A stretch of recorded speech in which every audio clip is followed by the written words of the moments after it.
nào khi mà sự mình mà đầu tiên thấy lùm hai bạn ấy còn dân phơi tại tôn tên nó ở đài vì tại tôn tên nó rùm mình mong cố má tạo kia lùm hai tại cao miệt tại nó ai xem nào rùm mình là dân thờ phò này nó cứ copy as mà cho mùi nằng núi đó pi xin kể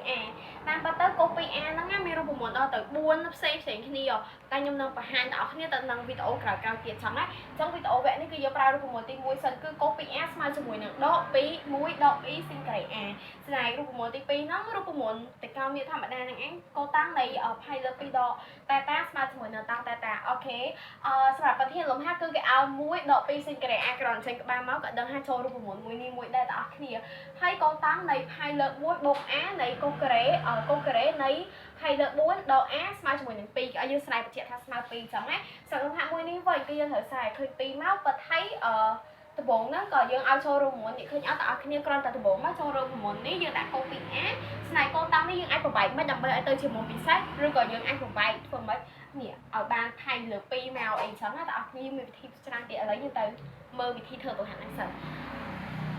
ដូចតែអស់អ្នកដល់ចង់ហាត់គ្រាន់តែបើកក្បាលមកគឺចូលរូបមន្តនេះអញ្ចឹងយើងដាក់មក1ដក2សេនក្រេអាហ្នឹងគឺយើងជំនួសដោយកូពីa អញ្ចឹងយើងបានកូពី a មួយហើយបន្តមកទៀតបងប្អូនបានកូតាំងនៃផៃលើ4បូក a ចំណែកកូតាំងនេះហើយបងប្អូនត្រូវដឹងចេះផៃលើ4ហ្នឹងអាចស្មើប៉ុន្មានមានន័យថាប៉ុន្មានបូកប៉ុន្មានឬក៏ប៉ុន្មានដកប៉ុន្មានដើម្បីឲ្យផៃឲ្យស្មើផៃលើ4យើងប្រើតែមុំពិសេសណាបងប្អូនតែកណ្ដាលហានចៃយើងចាប់ផ្ដើមដោយផៃលើ2ចុះបងប្អូនសាកយកផៃលើ2មើលផៃលើ2ដកប៉ុន្មានឬក៏បូកប៉ុន្មានដើម្បីឃើញផៃលើ4ឥឡូវសាកថាផៃលើ2ដកផៃលើ4ចុះឥឡូវបើសិនជាយើងយកផៃលើ2ដកផៃលើ4ស្មើប៉ុន្មានអញ្ចឹងត្រូវភាគបែរនេះបានប៉ុន្មានបងប្អូនបាន2ផៃដកផៃអញ្ចឹងបានផៃលើ4ណ៎បងប្អូនឃើញអត់ចូលផៃលើ4នេះអញ្ចឹងបងប្អូនអាចចូលត្រង់ហ្នឹងមកចំនួនក្នុងកន្លែងផៃលើ4បានអូខេអញ្ចឹងត្រង់កន្លែងនេះបងប្អូនអាចបានកូតាំងនៃផៃលើ2ដកផៃលើ4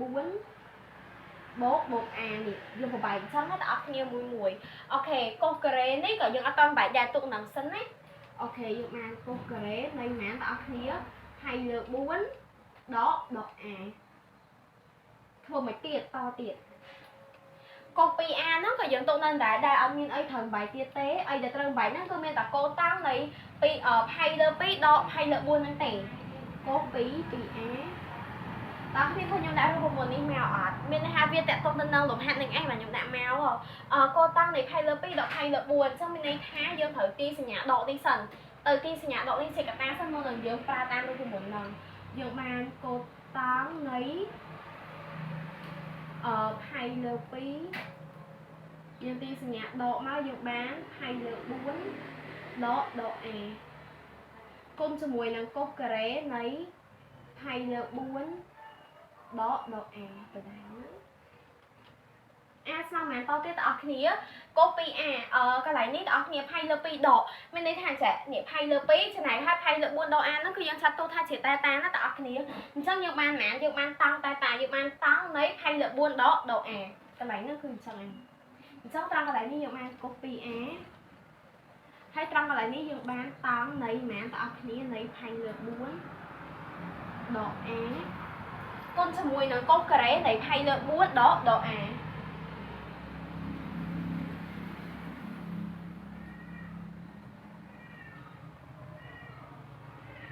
អស់គ្នាត្រូវដឹងថាចេះតង់គឺយើងបែកបានស៊ីនចែកកូសមែនអត់អញ្ចឹងហើយយើងបែកស៊ីននៃផៃលើ4ដក a ចែកជាមួយនឹងកូសនៃផៃលើ4ដក a អញ្ចឹង a បានមែនបងប្អូនគ្នា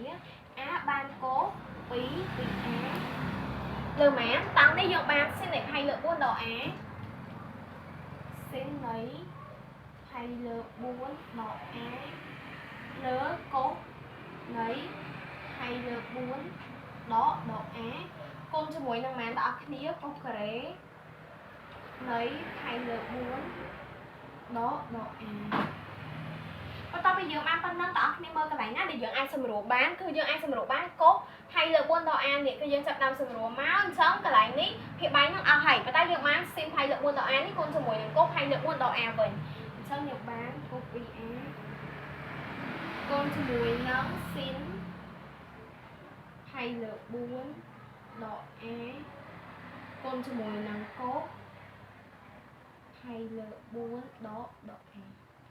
a មើលបានត្រង់កន្លែងនេះគឺយើងបានកុស 2a ដដែលហើយត្រង់កន្លែងនេះគឺបងប្អូនគ្នាយក1លើ2គុណជាមួយនឹង2ចាដើម្បីចូលរូបមន្តណា1លើ2គុណជាមួយនឹង2គុណជាមួយនឹងស៊ីនហើយលើ4ដក a គុណជាមួយនឹងកុសហើយលើ4ដក a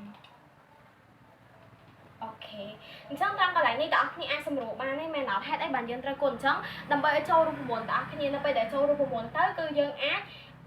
នេះបានហើយគឺយើងអាចដោះស្រាយតែកាលមាននឹងបានហើយហើយគុណជាមួយនឹង1លើ2ព្រោះអីកាលណា1លើ2គុណជាមួយនឹង2ទៅចូលឡើងគឺសល់តែ1វិញដែរទេ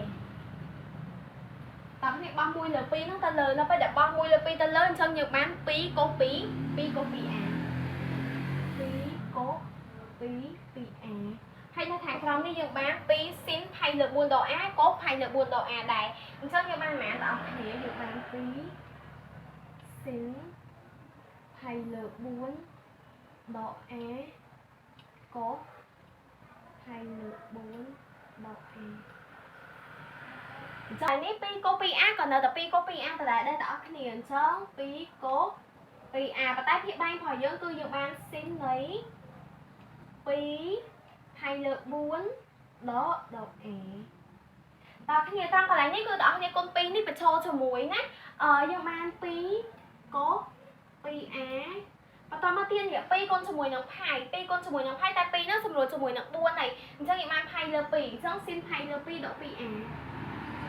ស៊ីនផៃលើ2ដក 2a អូខេអញ្ចឹងត្រង់កន្លែងនេះបងប្អូនគ្នាត្រូវដឹងអាចស៊ីនផៃលើ2ហ្នឹងណាគឺវាលេខសញ្ញាអស់ហើយអញ្ចឹងកាលណាលេខសញ្ញាអស់គឺផៃលើ2ដឹងតែដូរមិនអត់បងប្អូនគ្នាតែអីដែលបងប្អូនគ្នាត្រូវសង្កេតមើលហ្នឹងគឺស៊ីននៃផៃលើ2ដក 2a ដូចបងប្អូនគ្នាដឹងអញ្ចឹងកាលណាជាផៃលើ2គឺយើងត្រូវតែដូរហើយស៊ីននៃផៃលើ2គឺដឹងតែដូរហើយប៉ុន្តែបើសិនជាស៊ីននៃផៃធម្មតាបងប្អូនគ្នា180តាគឺយើងអត់ដូរទេអញ្ចឹងដូរពីស៊ីនទៅកុសបើកុសវិញដូរពីកុសទៅស៊ីនវិញកុស 2a អញ្ចឹងត្រង់កន្លែងនេះយើងបានប៉ុន្មានបងប្អូនគ្នាយើងបានកុស 2a អូខេត្រង់កន្លែងនេះគឺបងប្អូនគ្នាអាចសម្រួលកុស 2a ជាមួយនឹងកុស 2a បានហើយអញ្ចឹងចម្លើយគឺយើងសល់2មិនដែរបងប្អូនគ្នាលំហាត់នេះពិបាកអត់គឺយើងឃើញពិតបាត់ហើយលំហាត់ក៏មានតែប៉ុណ្្នឹងឯងសម្រាប់រូបមន្តគឺយើងប្រហែលតែប៉ុណ្្នឹងដែរបងប្អូនគ្នាអរគុណច្រើនសម្រាប់អ្នកទស្សនាបើសិនជាចូលចិត្តវីដេអូរបស់ខ្ញុំកុំភ្លេចចុច follow page និង subscribe YouTube យើងអ្នកនោះផងអរគុណច្រើនជម្រាបលាជួបគ្នាវីដេអូក្រោយ